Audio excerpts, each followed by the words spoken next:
Hello, admin team. This is Jameer Hill, one of your many fine teachers here at our school. This video is to help us as a team to better our understanding of English language learning students, as well as building the connection with them when teaching.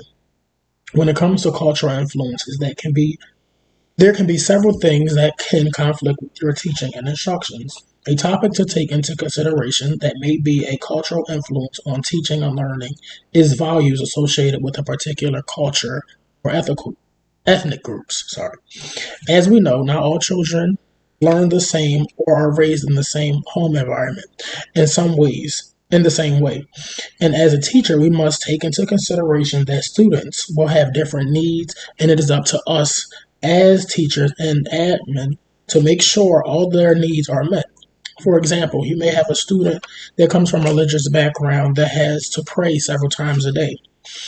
And for me, if a student is old enough and wants to participate in praying, us teachers and administration need to provide a space for them to do so. Another barrier and influence is language.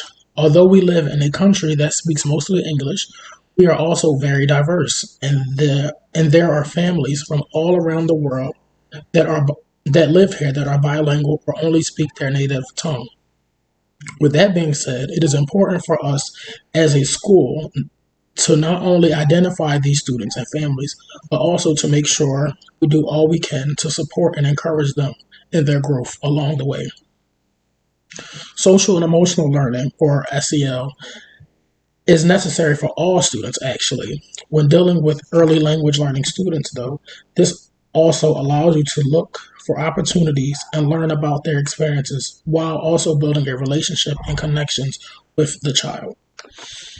Teachers can do plenty to make sure they are properly engaging families of English language learners. However, it is up to you as the teacher to implement and incorporate these tips into your classroom. One great tip is aiming for authenticity. As a teacher, it is important for students and families to know your intentions and help is authentic and that you are there for them. This can be done by fostering a welcoming environment, which is inclusive and engaging, where both families and students see representations of themselves in the classroom. Another great way of engagement that will support and highlight the assets of the family inclusivity in the classroom is making things simple. If a family as a whole are English language learners, then it may be complicated for them when it comes to directions and instructions.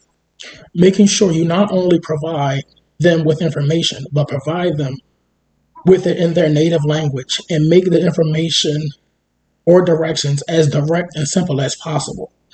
Doing this will allow for the families to keep on par with the lessons and assignments, but it will also allow for them to grow their personal knowledge and understanding of the English language. A teacher can easily make their classroom inclusive by incorporating several factors and tools, making sure each child is represented in some way.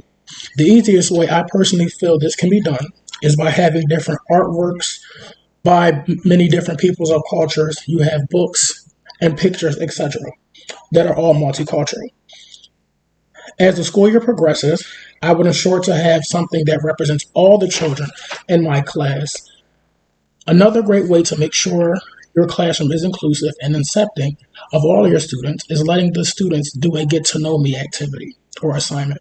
For this assignment, students could make a poster board that exhibits where they come from and how they do things in their culture. During this time, students can also practice students' names if they have trouble pronouncing them.